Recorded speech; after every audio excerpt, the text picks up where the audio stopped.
ત્રણ વસ્તુ કેવળ ને કેવલ પ્રભુ કૃપાથી જ મળે છે. પેલો માણસનો અવતાર મળ્યો મને તમને. આજે ભગવાને માણસ બનાવ્યા. આ જીવ અહીંયાથી નીકળી જશે આ પંચ મહાભૂતના શરીરમાંથી, પછી કયો અવતાર મળશે ખબર નથી. આજ મળ્યો છે, પાછો મળશે કે નહીં કોને ખબર છે. તો જીવનમાં ફરીવાર મનુષ્ય અવતાર મળશે કે નહીં એની મને તમને ખબર નથી વાલા ભક્તો. આજે પ્રભુએ આપણને આટલો સુંદર અવતાર આપી દીધો છે, કાલ સવારે ક્યાં લઈને નાખે ખબર નહીં. તો પહેલી વાત, પ્રભુના અનુગ્રહ માત્રથી મનુષ્યત્વ મળ્યું છે. માણસનો અવતાર મળ્યા પછી જો પ્રભુની કૃપા થાય તો જ તમને મુક્તિની તરસ લાગે, નહીં તો આ સંસારમાં ભુક્તિની તરસ બહુ લાગે છે.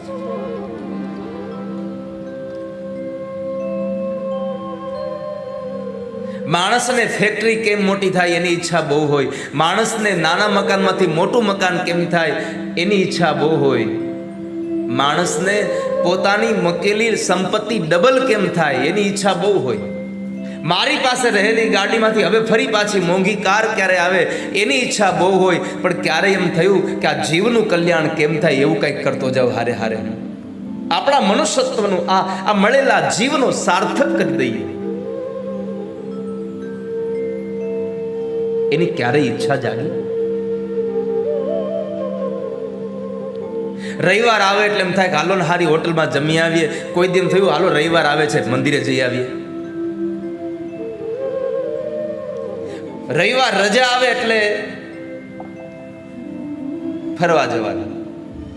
મારો કોઈ વિરોધ નથી, આપ ફરવા જાઓ, પણ રજાના દિવસમાં 4 રવિવાર મહિનામાં આવે તો 4 રવિવારમાંથી પણ એવું પણ કરી શકો તમે કે મહિનાના 4 રવિવારમાં 2 રવિવારે તમને જ્યાં પણ સારું લાગે ત્યાં ફરવા જાઓ અને 2 રવિવારે તમે મંદિરોમાં જાઓ. તમારા બાળકોને લઈને મંદિરોમાં જાય કે જેથી કરીને માણસને મળેલો આ અવતાર કેમ કરીને સાર્થક બને. આ કથા જીવનને સાર્થક કરવા આવી છે. આ તો તમને એમ લાગે છે કે આપણે જઈને બેસી ગયા, પણ તમને ખબર છે આ બધી વ્યવસ્થા માટે આ આયોજક છોકરાઓ, આ બધા જ રાધે રાધે પરિવારના યુવાનો, ભાઈઓ, બહેનો આ 45-46 ડિગ્રીમાં બપોરના 1:30 વાગે તડકામાં અહીંયા રહીને આ લોકોએ આ મેદાન સાફ કરીને તમારા માટે વ્યવસ્થા કરી છે. તમે જેટલા આટલા પ્રેમથી બેઠા છો ને, આવું બધું હતું નહીં ત્યારે. પણ આપ સૌ લોકો કેમ કરીને વધારે આ કથાનો લાભ લઈ શકો એના માટે સારા ઘરના એક યુવાનોએ કે જેની ઘરે કોઈ પણ પ્રકારની ખામી નથી, પોતાના શૂઝ કાઢીને મૂકે તો એને મૂકવાવાળા લોકો પણ છે, પોતાના ઘરમાં જાય તો કામ કરવાવાળા લોકો છે, અને એવા શ્રીમંત ઘરના લોકોના છોકરાઓએ પણ સોસાયટીના ગેટે જઈ અને બેનરો બાંધવાની સેવા કરી છે. આ કથામાં તમારા સુધી કેમ મેસેજ પહોંચે એના માટેની આ લોકોએ એક સેવા આદરી છે. ભગવાનને બનાવેલો માણસ એક દુકાન નાખે, એક પ્રોડક્ટ બનાવે અને એ પ્રોડક્ટને વેચવા માટે એ સ્કીમ આપે, બાય 1 get 1 free. એક ખરીદો ને એક લઈ જાઓ, એક ખરીદો ને એક લઈ જાઓ. આવી સ્કીમ એક માણસ આપે છે. તો પરમાત્મા પાસે તો આટલી બહુ બધી વસ્તુ છે કે એક કથા સાંભળો અને ઘણું બધું લઈ જાઓ. હારે ખાલી એક જ કથા સાંભળો, ઘણું બધું સાથે લઈતા જાઓ. તો આજે પ્રભુ કૃપાથી આપણને મુમુક્ષુત્વની તરસ લાગી છે. આપણને પરમાત્માની કથા કેમ મળે અને કેમ કરીને ભગવાન ઠાકોરજીની કથાથી આપણને કંઈક આપણા જીવનું સારું થાય એની તરસ તમને લાગી છે. એટલે તો આટલી મોટી સંખ્યામાં તમે અહીંયા આવીને બેઠા છો, નકર કોણ અહીંયા આવીને બેસા? મને તો એવું લાગે છે કે લગભગ લાલા તારા કેમેરા પૂગવાના નથી છેલ્લે સુધી. કેમ કે આમ જો તો ખરા, આમ બે હાથમાં આવ્યું નથી કઈ. ભગવાન રામ આજાન બાહુ થયા, પણ અત્યારે રામ આવીને આજાન બાહુના હાથ ફેલાવે તોય હાથમાં આવે એમ નથી. એટલી આમ પહોળી સંખ્યામાં તમે લોકો બેઠા છો. ભાગવત એ પરમાત્માનું વાંગમય સ્વરૂપ છે, ઈશ્વરનું વાંગમય સ્વરૂપ છે. કેમ કે જ્યારે ભગવાન સ્વધામ ગમન થતા હતા, પરમાત્મા અંતિમ લીલા કરતા હતા, ત્યારે ઉદ્ધવે આવીને ભગવાનને કહ્યું, ભગવાન સતયુગ ત્રેતા અને દ્વાપરમાં તમે હતા એટલે ધર્મ તમારા શરણે આવ્યો, પણ આજે તમે જતા રહેશો તો હવે ધર્મ કોના શરણે જશે?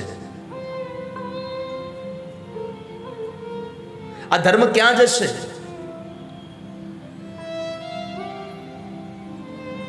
ત્યારે ભગવાને કહ્યું કે ઉદ્ધવ, હું જાઉં છું તો માત્ર પંચ મહાભૂતના શરીરથી જાઉં છું, પણ મારું દિવ્ય તેજ, ભગવાન વ્યાસે લખેલું જે ભાગવત છે એ ભાગવતની અંદર મારું તેજ પધરાવતો જાઉં છું, અને કળિયુગમાં આ ભાગવત એ જ મારું વાંગમય સ્વરૂપ કહેવાશે,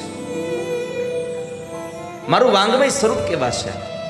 અને ભગવાને કહ્યું કે આ સંસારમાં કોઈ પણ જીવાત્મા, કેવલ મનુષ્ય નહીં, કોઈ પણ જીવાત્મા મારા શરણે આવશે તો એને ભુક્તિ ને મુક્તિ બંને દેવાની જવાબદારી મારી છે. ભુક્તિમ ચ મુક્તિમ ચ દદાસ નિત્યમ.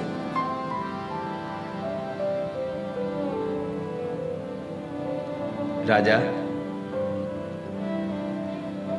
પરીક્ષિતને 7 દિવસમાં સુખદેવજી મહારાજે એવો ગ્રંથ પીવડાવ્યો, એવો રસ પીવડાવ્યો કે 7 દિવસમાં પરીક્ષિત રાજાને ભગવાનનું ધામ પ્રાપ્ત થઈ ગયું. બાવળ રોપે ને પછી એમ કે હવે હું કેરી લઈ આવવા જાઉં તો મળે નહીં, એમ કેરી ત્યાં કાંટા જ મળે, પણ અહીંયા ભગવાનના નામનો આંબો રોપ્યો છે એટલે કહ્યું 7 દિવસમાં શ્રી કૃષ્ણ પદ મળ્યું અને જય શ્રી પુરુષોત્તમ અભિરામ. આ ભગવાનની કથા જે સાંભળે એને મુક્તિ પ્રાપ્ત થઈ જાય છે. ભગવાન ભાગવતજી પધાર્યા અને એ ભાગવતનો મહિમા ગાવાનો પ્રારંભ થયો. શ્રીમદ ભાગવતમાં 6 અધ્યાયમાં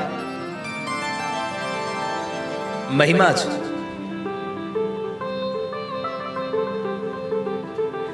પદ્મ પુરાણમાં એ મહિમા ગાયો છે. ભગવાન વ્યાસ નારાયણે મહિમાનો પ્રારંભ કર્યો અને ભગવાન જગતગુરુ કૃષ્ણને વંદન કર્યા. સચ્ચિદાનંદ રૂપાય વિશ્વપત્યાદિ હેતવે તાપત્રય વિનાશાય શ્રી કૃષ્ણાય વયમ નમઃ. આ સંસારમાં મનુષ્યના 3 પ્રકારના તાપને જે વિનાશ કરે છે, આધિ, વ્યાધિ ને ઉપાધિ. આધિદૈવિક, આધિભૌતિક અને આધ્યાત્મિક, આ 3 તાપોમાંથી આપણને જે મુક્ત કરે છે, જેનો સ્વભાવ એવો છે, એવા ભગવાન કૃષ્ણને પ્રણામ કર્યા. માત્ર કૃષ્ણને નહીં, રાધા કૃષ્ણને શ્રી કૃષ્ણાય વયમ નમઃ. જે આનંદથી ભરેલા કૃષ્ણ છે એને પ્રણામ કર્યા છે. પહેલું પ્રણામ ભગવાન કૃષ્ણને કર્યું અને બીજું પ્રણામ સદગુરુ એવા સુખદેવજી મહારાજને કર્યું છે. પહેલું પ્રણામ જગતગુરુને, બીજું પ્રણામ સદગુરુને. તમ સર્વભૂત હૃદયમ મુનિમાનતોસ્મિ.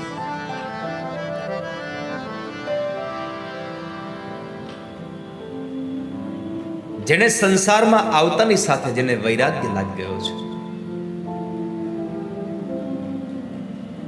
એ પરમ શ્રદ્ધેય સુખદેવજી મહારાજને વંદન કર્યા છે. તમ સર્વભૂત હૃદયમ મુનિમાનતોસ્મિ. હે મુનિઓના મુનિ, અમે તમને પ્રણામ કરીએ છીએ.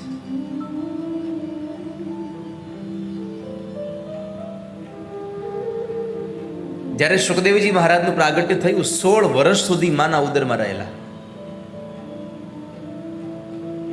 16 વર્ષે માના ઉદરમાંથી પ્રાગટ્ય થયું અને જન્મતાની સાથે જેવો ચાલતા થયા એટલે એના પિતા વ્યાસ ભગવાને કહ્યું કે સુખદેવ, તારે હજી સંસ્કારને બાકી છે, ક્યાં જાય છે સંસ્કાર વગર? સુખદેવજી મહારાજ કહે છે, પિતાજી, સંસ્કાર તો એને કરવાના હોય જેને વિકાર હોય જીવનમાં. મારે તો કોઈ વાસના જ નથી, કોઈ વિકાર જ નથી, તો હું શું આજ સંસારમાં સંસ્કારને મેળવું? વ્યાસ ભગવાન કહે છે, તમે આ સંસારને સ્વીકારો, લગ્ન કરી લો, ગ્રહસ્થાશ્રમનો સ્વીકાર કરો. સુખદેવજી મહારાજ કહે છે, પિતાજી, આ ગ્રહસ્થાશ્રમનો સ્વીકાર કરી અને મારે જન્મ અને મરણના ફેરામાં બંધાઈ નથી રહેવું, મારે તો છૂટી જવું છે. કેમ? આ સંસારમાં સૌથી જો કોઈ મોટા દુઃખ હોય તો બે છે, એક જન્મનું અને એક મરણનું. આનાથી બીજું વિશેષ દુઃખ કોઈ છે જ નહીં.